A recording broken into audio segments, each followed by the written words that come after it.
बिस्मिल्लाहिर्रहमानिर्रहीम अस्सलामुअलैकुम वरहमतुल्लाहि वबरकातुहू। उम्मीद है दोस्तों आप सब खैर आफियत से होंगे। वेब डिज़ाइनिंग के अंदर CSS 3 का आज हमारा लेक्चर नंबर 12 है, जिसके अंदर हम टेक्स्ट की फॉर्मेटिंग करना सीखेंगे। प्रीवियस लेक्चर 11 के अंदर भी हमने टेक्स्ट की फॉर्मेटिंग करना सीखी थी, जिसके अंदर हमने टेक्स्ट की डेकोरेशन करना सीखी थी, टेक्स्ट ट्रांसफॉर्म प्रॉपर्टी सीखी थी, हमने टेक्स्ट के अलाइन करने की जितनी भी प्रॉपर्टीज़ थी वो सीखी थी। आज हम जो है वो टेक्स्ट शैडो प्रॉपर्टी कवर करेंगे और उसके साथ साथ हम टेक्स्ट को फॉर्मेट करने के डिफरेंट 2-3 और प्रॉपर्टीज़ हैं जिनको हम आज कवर करेंगे। तो यहाँ पे सबसे पहले मेरे पास एक हेडिंग है H1 और उसके अंदर लिखा हुआ है KST लर्निंग, मेरे यूट्यूब चैनल का नाम। अगर लाइक शेयर एंड सब्सक्राइब नहीं किया तो फटाफट से कर लीजिए। और उसके बाद यहाँ पे एक पैराग्राफ है मेरे पास। अब मैं अगर आपको इसकी आउटपुट दिखाऊँ तो ये कुछ इस तरह की आपको जो है वो आउटपुट नज़र आ रही है। अब दोस्तों सबसे पहले मैं क्या चाहता हूँ, मैं चाहता हूँ कि ये जो पैराग्राफ आपको नज़र आ रहा है, इस पैराग्राफ के अंदर ये पूरा जो टेक्स्ट है, यानी जो आपको लेटर नज़र आ रहा है, एक लेटर, ये देखें लेटर किसे कहते हैं, एक वर्ड के अंदर जो सिंगल कैरेक्टर होता है इसको हम लेटर कहते हैं। जैसे प्लीज़ एक वर्ड है और इसके अंदर ये P एक लेटर है, L एक लेटर है, E एक लेटर है, A एक लेटर है, S एक लेटर है और देन E एक लेटर है। तो दोस्तों किसी भी वर्ड के अंदर जो सिंगल कैरेक्टर होते हैं इनको हम लेटर्स कहते हैं। तो अगर आपने इन लेटर्स के दरमियान स्पेस बढ़ानी हो या स्पेस कम करनी हो तो उसके लिए हमारे पास एक प्रॉपर्टी होती है जिसका नाम है लेटर स्पेसिंग। ओके, तो यहाँ पे सबसे पहले हमने लेटर स्पेसिंग देनी किसको है, P। तो जिसको सबसे पहले हम यहाँ पे सिलेक्टर बताएंगे, हमने स्टाइलिंग करनी किस पे है, पैराग्राफ पे। तो मैंने कहा P यानी मेरा पैराग्राफ टैग और देन उसके बाद मैंने बॉडी लगा ली CSS के अंदर। देन मैंने क्या किया, मैंने कहा जो मेरा पैराग्राफ है उसकी जो लेटर स्पेसिंग है, यानी उसके जो ईच लेटर है, हर लेटर के दरमियान जो स्पेस है उसको कम या ज़्यादा करने के लिए हमारे पास प्रॉपर्टी होती है लेटर स्पेसिंग के नाम से। अब इसके अंदर आप जो वैल्यू है वो पिक्सल के अंदर दे सकते हो। मान लो मैंने यहाँ पे दे दी 5px, यानी आप कह रहे हो कि मेरे ईच लेटर से दूसरे लेटर के दरमियान जो बिटवीन स्पेस आ रही है वो 5 पिक्सल की हो। तो यहाँ पे देखना अभी आपको ये जो एक लेटर से दूसरे लेटर के दरमियान स्पेस है ये बिल्कुल थोड़ी सी नज़र आ रही है, लेकिन अभी देखना ये बढ़ जाएगी। F5 से किया रिफ्रेश और ये देख रहे हो हर एक लेटर से दूसरे लेटर के दरमियान जो आप ये देखो आपको स्पेस नज़र आ रही होगी। देखो जैसे P और L के दरमियान स्पेस बढ़ गई है, L और E के दरमियान स्पेस बढ़ गई है। तो इस तरह हम लेटर स्पेसिंग जो है वो बढ़ा सकते हैं। इसको आप चाहें तो मजीद भी बढ़ा सकते हैं। जैसे मान लो मैंने यहाँ पे 15px यानी पिक्सल दे दिया, अब ये मजीद बढ़ जाएगी। F5 से किया रिफ्रेश हो रही है, देखो एक लेटर से दूसरे लेटर के दरमियान जो स्पेस है वो बहुत ज़्यादा बढ़ गई है, इंक्रीज़ हो गई है। तो इसको आप कम भी कर सकते हो, ज़्यादा भी कर सकते हो। अगर आप नेगेटिव में वैल्यू दे दोगे तो ये कम हो जाएगी। मान लो आप कहते हैं -10, अभी बिल्कुल कम हो जाएगी, यानी नेगेटिव में चली जाएगी, कम हो जाएगी। F5 से किया रिफ्रेश और ये देखो सारे के सारे लेटर्स एक दूसरे के ऊपर ओवरराइट हो गए हैं क्योंकि आपने -10 दे दी है। चलिए मैं यहाँ पे 5 ही रहने देता हूँ इसको। ओके, F5 से रिफ्रेश करता हूँ, अब ठीक है। अब दोस्तों एक होता है लेटर स्पेसिंग, एक होता है वर्ड स्पेसिंग। मान लो आप ये वर्ड किसी को कहते हैं, ये जैसे एक प्लीज़ एक वर्ड है और लाइक एक वर्ड है। अब आप चाहते हैं, अगर आप चाहते हो कि इन दोनों वर्ड्स के दरमियान ये जहाँ जितने भी आपको यहाँ पे वर्ड्स नज़र आ रहे हैं, इन वर्ड्स के दरमियान आपने स्पेस कम या ज़्यादा करनी है, तो उसके लिए हमारे पास एक प्रॉपर्टी होती है वर्ड स्पेसिंग के नाम से। किस नाम से, वर्ड स्पेसिंग।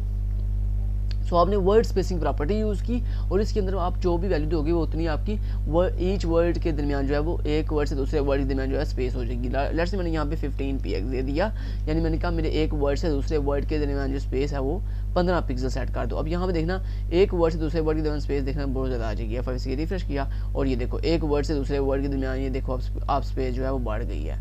इसको आप नेगेटिव में लेके जाके माइनस में, अगर आप इस वैल्यू को नेगेटिव में लिख दोगे तो ये स्पेस जो है वो बिल्कुल कम हो जाएगी, यानी सारा वर्ड्स जो है श्रिंक हो जाएंगे। ठीक है जी, समझ आ गई। ओके जी, इस तरह दोस्तों एक होता है लाइन हाइट। लाइन हाइट क्या होता है, लाइन हाइट ये होता है कि ये देखो जैसे ये एक लाइन है, ये आपकी फर्स्ट लाइन है और देन उसके बाद ये आपकी सेकंड लाइन है।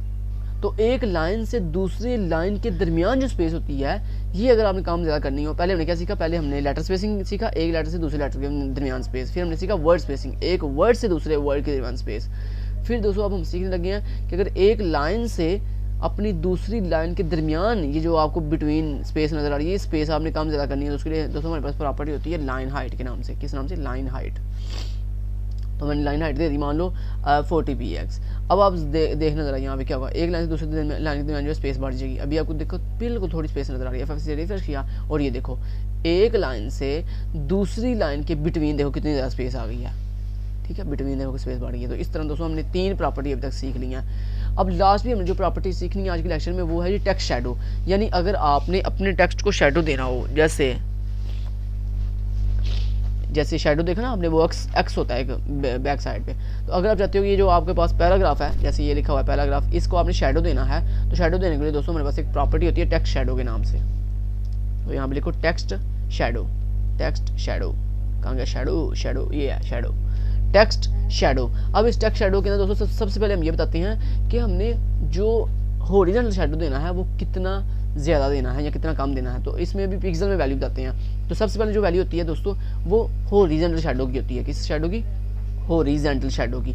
तो मान लो मैंने यहाँ पे क्या दिया, हॉरिजॉन्टल शेडो जो है वो 5px कर दो, यानी 5 पिक्सल हॉरिजॉन्टल शेडो कर दो।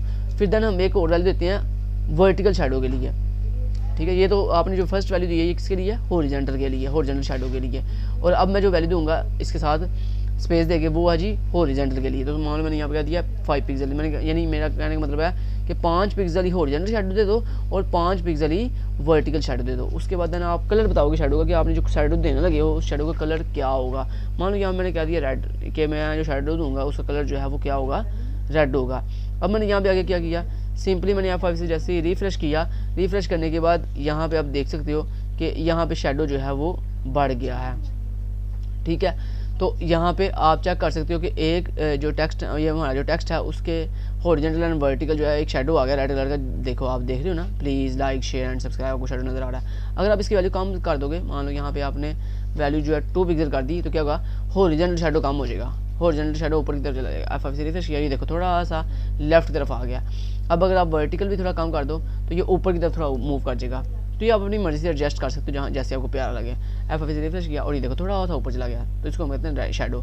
अब दोस्तों आप सोच रहे होगे यार इसको ब्लोर भी तो हम कर सकते हैं ना, ये ब्लोर हम कैसे करेंगे? तो ब्लोर करने के लिए हमारे पास यहाँ पे तीसरी एक वैल्यू होती है कलर से पहले। यहाँ पे आपने कलर से पहले एक तीसरी वैल्यू देनी होती है। मान लो मैंने यहाँ पे जैसे दे दिया 10px, तो पहली वैल्यू हॉरिजॉन्टल शेडो के लिए होती है, दूसरी वैल्यू वर्टिकल शेडो के लिए होती है और तीसरी वैल्यू आपको ब्लोर करने के लिए होती है कि आपने कितना जो है उसको उस चीज़ को ब्लोर करना है अपनी शेडो को। और चौथा आपका कलर का नाम होता है। यहाँ पे कलर के नेम की जगह पे आप हेक्सा कोड भी दे सकते हो और आप RGB वैल्यू भी यूज़ कर सकते हैं। तो अब मैं आपको यहाँ पे दिखाता हूँ, ये देखना ब्लोर हो जाएगा। F5 से किया रिफ्रेश और वो देखो आपका शेडो जो है बिल्कुल ब्लोर हो गया।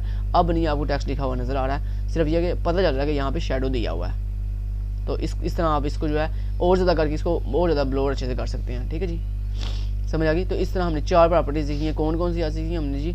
Letter spacing, word spacing, line height और text shadow. Thank you so much, till then guys, take care, अल्लाह हाफिज़।